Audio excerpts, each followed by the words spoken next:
Without self-belief, life feels like a journey without direction. You keep moving, but you don't know where you're going. You exist, but deep inside, you feel stuck. No matter how talented or intelligent a person is, if fear controls their voice and doubt controls their actions, their true potential remains hidden. Many people live their entire lives quietly, afraid to speak, afraid to make mistakes, afraid of being judged. They watch others move forward while they stay behind, convincing themselves that this is just who they are. Stay with me till the end, because this story might be the reminder you didn't know you needed. In a crowded city full of noise, pressure, and ambition, there lived a small shopkeeper named Rahim. He earned his living by selling grains and salt in a local market. His life was simple: a modest home, a hardworking wife, and 2 sons. His younger son, Armin, was confident and energetic. He spoke freely, laughed loudly, and never hesitated to express himself. People liked him instantly, but his elder son, Ilias, was different. Ilias was quiet. He spoke softly. He avoided eye contact and hesitated even when he knew the answer. Because of this, people often misunderstood him. Some thought he was foolish. Others took advantage of his silence. And still, Ilias never complained. Rahim loved his sons, but he was often frustrated by Ilias. Why can't you be like your brother? Why are you always so weak? Speak louder. Stand straight. These words were repeated again and again. And with every harsh sentence, Ilias' confidence slowly collapsed. As years passed, fear began to affect his studies. During exams, his hands shook. His mind went blank. He knew the answers, but fear stole his words. Slowly, he started falling behind. Teachers stopped expecting much from him. Classmates moved ahead. When Ilias grew into a young man, Rahim asked him to help with the family business. Out of fear of disappointing his father once again, Ilias agreed. Not because he was confident, but because he was afraid. One afternoon, while Rahim was away, 2 strangers entered the shop. They spoke confidently and without hesitation. "Your father sent us," they said. "We're here to take the sacks for delivery." Ilias felt something was wrong. His heart raced. His mind told him to ask questions, but fear stopped him. He stayed silent. Before he could fully understand what was happening, they took everything and disappeared. That evening, Rahim returned to an empty shop. His anger exploded.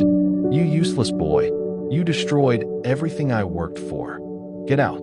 Never show your face again." Those words shattered Ilias completely. The laughter of neighbors, the disappointment of his father, and his own shame crushed him from inside. With a broken heart, he walked toward the river. Tears filled his eyes as he thought, "My life has no value. I'm a burden. I fail at everything." Just as he stepped closer to the water, a hand grabbed him. An old man had pulled him back. "Why did you stop me?" Ilias shouted. "My life is meaningless." The old man looked at him calmly and said, "My son, life is precious. If you keep living, you still have a chance to change. But if you give up now, you'll never know what you could become." Ilias whispered, "I'm weak. I'm shy. Even my father hates me. Does someone like me deserve to live?" The old man studied his face and said, "Come with me." At his small home, the old man spoke again. "I will help you, but you must follow me for 3 days. Complete 3 tasks, and your life will change." With nothing left to lose, Ilias agreed. On the first day, the old man said, "Today, you will speak to 10 strangers. Ask about their lives. Listen carefully." Ilias hesitated, but he tried. Some people ignored him. Some walked away, but he didn't stop. By evening, he had spoken to 10 people, and for the first time in a long while, he felt a quiet sense of pride. On the second day, the old man said, "Today, you will teach 10 children why water is important." Ilias panicked. "I'm not educated," he said. The old man smiled. "Teach what you know." With trembling hands and a glass of water, Ilias stood before the children. He spoke slowly. One sentence, then another.